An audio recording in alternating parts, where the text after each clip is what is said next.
सन 1558 उड़ीसा का पुरी इलाका मुगल सेना जगन्नाथ मंदिर को तोड़ने के इरादे से आगे बढ़ रही थी। घोड़े सर पर दौड़ रहे थे, तलवारें चमक रही थीं, लेकिन जैसे ही सेना मुख्य गर्भगृह की ओर बढ़ी, एक अजीब सा तूफान उठा। सूरज की रोशनी अचानक गायब हो गई और चारों ओर अंधकार छा गया। फिर सैनिकों ने देखा कि मंदिर के अंदर से तेज रोशनी आ रही है और रोशनी के साथ एक भयानक और डरावनी चीज उनके पास आ रही है। यह दृश्य इतना भयानक था कि कई सैनिक वहीं पर बेहोश हो गए और जो बच गए वो ऐसे भागे मानो उनके सामने मौत खड़ी हो। अब आप सोचिए कि क्या यह सिर्फ एक ऐतिहासिक घटना थी या फिर सच में भगवान जगन्नाथ ने अपने धाम की रक्षा की। पुरी का जगन्नाथ मंदिर एक ऐसा स्थान जो सिर्फ भक्ति का केंद्र नहीं बल्कि अनगिनत रहस्यों की चुप दुनिया है। क्या आपने कभी सोचा है कि क्यों इस मंदिर का ध्वज हमेशा हवा के विपरीत दिशा में उड़ता है और क्यों मंदिर के ऊपर लगे सुदर्शन चक्र हर दिशा से ऐसा लगता है मानो आपको ही देख रहा हो। यहाँ तक कि प्रसिद्ध किताब भविष्य मलिका में इस मंदिर को लेकर कलयुग की कई भविष्यवाणियां की गई हैं, जो कि सारी की सारी सच हुई हैं। इनमें सबसे प्रसिद्ध है कोविड-19 यानी कि कोरोना की घटना। इस किताब में लिखा गया था कि जब मंदिर का सबसे पुराना पेड़ गिर जाएगा तब एक भयानक महामारी आएगी, और यह पूरी तरह सच भी हुई। यह सिर्फ एक घटना नहीं, ऐसी और भी कई घटनाएं हैं जो सच हुई हैं और सारी आपको चौंका देंगी। इस मंदिर के अंदर ऐसे और भी कई अनसुने और खतरनाक रहस्य छुपे हुए हैं जो आपके होश उड़ा देंगे। और सबसे बड़ा रहस्य है ब्रह्म पदार्थ का, यानी कि श्री कृष्ण का दिल। माना जाता है कि इस मंदिर में श्री कृष्ण का दिल आज भी मौजूद है, जिसे हर 12 साल में पुरानी मूर्ति से निकालकर नई मूर्ति में डाला जाता है, और यह प्रक्रिया काफी महत्वपूर्ण है। इस दौरान अगर कोई श्री कृष्ण के दिल को देख ले तो वह तुरंत मर जाता है, जिसकी कई घटनाएं हमारे सामने आती हैं।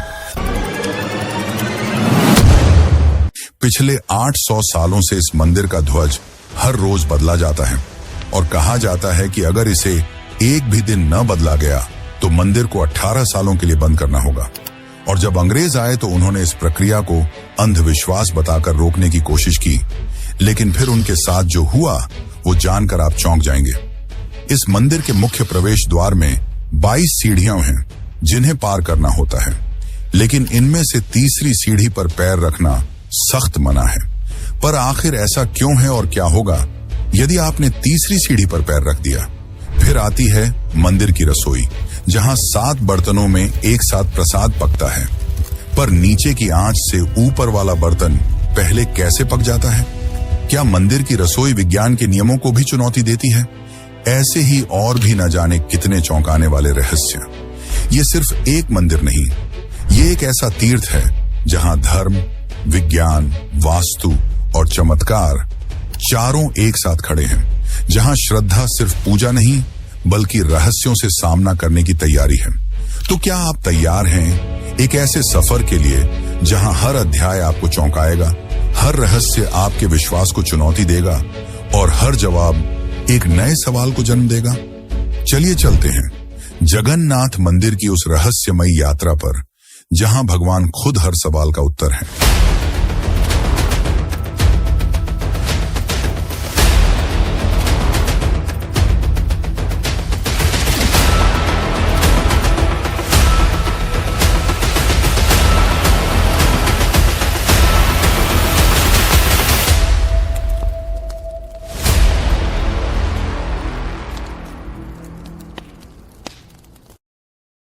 जून 2015 रात को घड़ी में 12 बजते ही पूरी शहर की बिजली काट दी गई।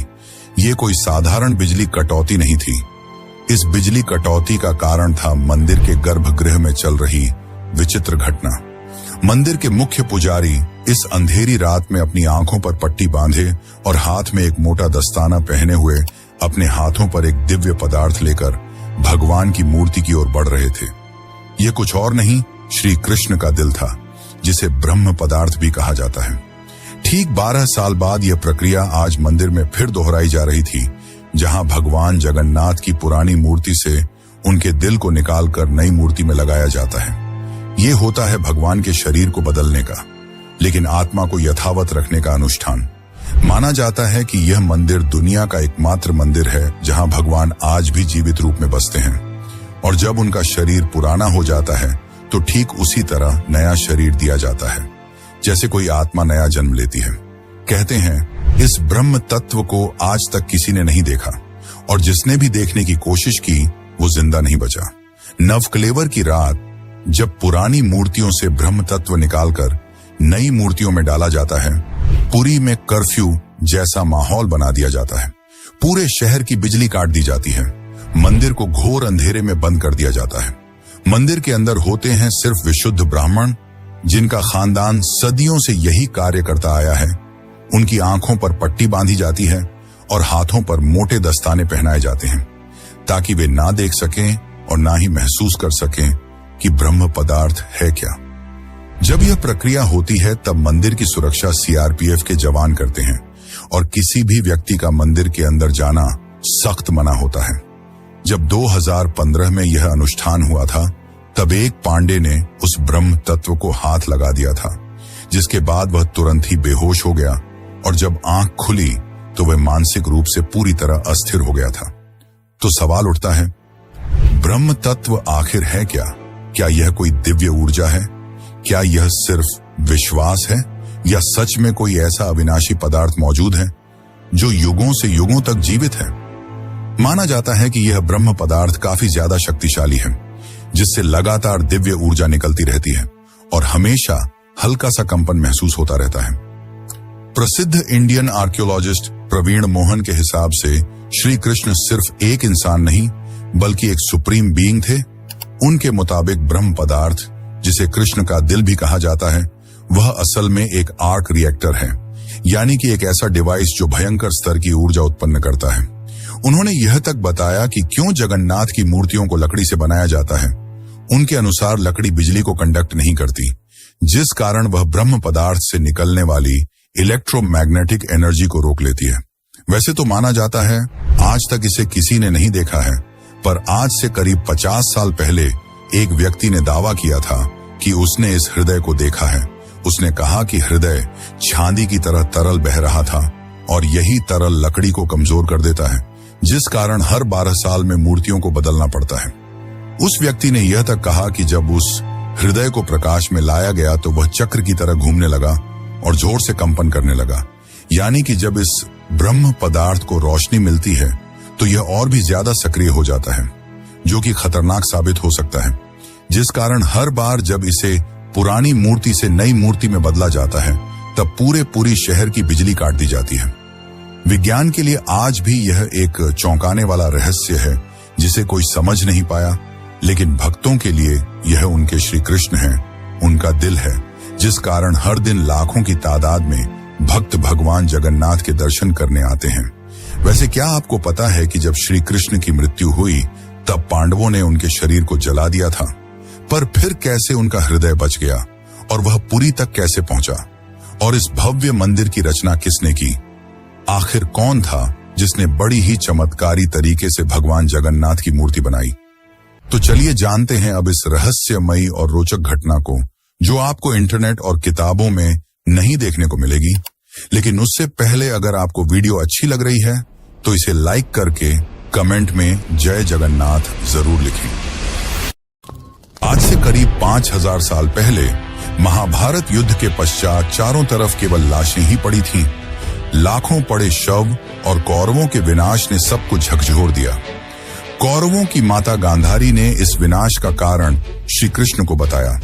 उनके हिसाब से अगर श्री कृष्ण चाहते तो यह युद्ध होता ही नहीं, पर उन्होंने ऐसा नहीं किया, जिसके कारण क्रोधित होकर गांधारी ने कृष्ण को श्राप दिया, गिना, जिस प्रकार मेरे वंश का विनाश हुआ है ठीक उसी प्रकार तुम्हारे भी वंश का विनाश हो जाएगा।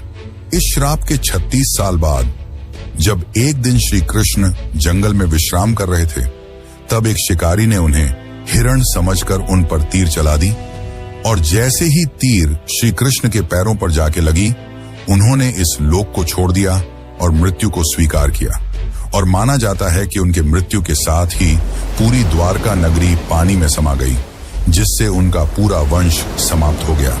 माना जाता है कि जब शिकारी ने उन्हें गलती से मारा तो उसे बहुत पछतावा हुआ और उसने श्री कृष्ण से माफी मांगी, पर श्री कृष्ण ने बताया कि ये मेरे ही कर्मों का फल है। उन्होंने समझाते हुए कहा कि पिछले जन्म में तुम महान वानर राजा बाली थे, जिसे मैंने ही राम अवतार में छल से मार दिया था, और उसी कारण आज तुम मेरे मृत्यु का कारण बने। माना जाता है कि जब श्री कृष्ण की मृत्यु की खबर पांडवों को मिली तो उन्होंने पूरे रीति रिवाज से श्री कृष्ण का अंतिम संस्कार किया, और जब उनके शरीर को जलाया गया तो उनका पूरा शरीर पंचतत्वों में विलीन हो गया, परंतु उनका हृदय बच गया और जलने की बजाय और भी अधिक ऊर्जा से धड़कने लगा। इसी हृदय को बाद में ब्रह्म पदार्थ कहा गया। अर्जुन ने इस हृदय को लकड़ी के मंच पर रखकर नदी में बहा दिया। काफी लंबे समय तक बहने के बाद यह ब्रह्म पदार्थ उड़ीसा के समुद्र तट पर पहुंचा। उस समय उस तट पर सबरा जनजाति समुदाय के लोग रहा करते थे। उस जनजाति के मुखिया विश्ववसु ने जब इस ब्रह्म पदार्थ को देखा तो वे इसकी ऊर्जा और दिव्य प्रकाश से प्रभावित हो गए। उन्होंने तुरंत ही पहचान लिया कि यह भगवान के ही रूप हैं, और उन्होंने इसे नील माधव के रूप में पूजना शुरू कर दिया। उसी समय मालवा के राज्य में राजा इंद्रद्युम्न राज्य किया करते थे। वे भगवान विष्णु के काफी बड़े भक्त थे। एक दिन उन्होंने नील माधव के दर्शन करने की इच्छा व्यक्त की और उन्हें ढूंढने लगे, और यही आगे चलकर जगन्नाथ के निर्माण की आधारशिला बनी। जैसा कि मैंने बताया, राजा इंद्रद्युम्न विष्णु के परम भक्त थे, और एक रात स्वयं भगवान विष्णु उनके सपने में आए और उन्हें कहा कि वे उनकी दिव्य मूर्ति नील माधव को ढूंढें और उनके लिए एक भव्य मंदिर का निर्माण करें। श्री हरि विष्णु ने उन्हें यह भी बताया कि यह ब्रह्म पदार्थ उन्हें नीलांचल पर्वत में मिलेगा, जिसके पश्चात राजा ने अपने ब्राह्मण पुजारी विद्यापति को आदेश दिया कि वह इस मूर्ति को ढूंढ निकाले।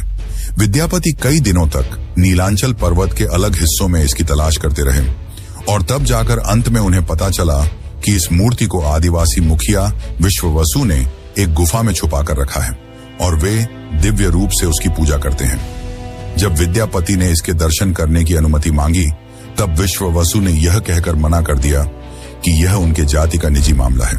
जिसके बाद विद्यापति ने चालाकी दिखाई और विश्ववसु की पुत्री ललिता से विवाह कर लिया। अब विद्यापति ने ललिता की मदद से विश्ववसु को मनाया और वे उस गुफा की ओर चल पड़े। जैसे ही विद्यापति ने उस नील माधव की मूर्ति को देखा, वे उसकी ऊर्जा से काफी ज्यादा प्रभावित हुए और उन्होंने तुरंत ही यह बात राजा इंद्रद्युम्न को बताई। लेकिन जब राजा इंद्रद्युम्न वहां पहुंचे, तब तक विश्ववसु ने वह मूर्ति वहां से हटा दी थी, जिससे राजा काफी उदास हो गए और अपने महल लौट आए। इसके बाद फिर से रात में भगवान विष्णु उनके सपने में आए और कहा कि पुरी के तट पर एक बड़ा नीम का पेड़ बहकर आएगा, तुम उस पेड़ से मेरी नई मूर्ति बनाना। वह पेड़ काफी बड़ा था, जिसे उठाना आसान नहीं था। आखिर में जैसे तैसे वे पेड़ को महल तक ला पाए, लेकिन अब सवाल यह था कि इनसे भगवान की मूर्ति कौन बनाएगा। बहुत से कारीगरों ने इस पेड़ से मूर्ति बनाने की कोशिश की, लेकिन सब असफल रहे। उन्होंने कहा कि पेड़ इतना ज्यादा मजबूत है कि हमारे छेनी हथौड़ी का उस पर कोई असर नहीं हो रहा।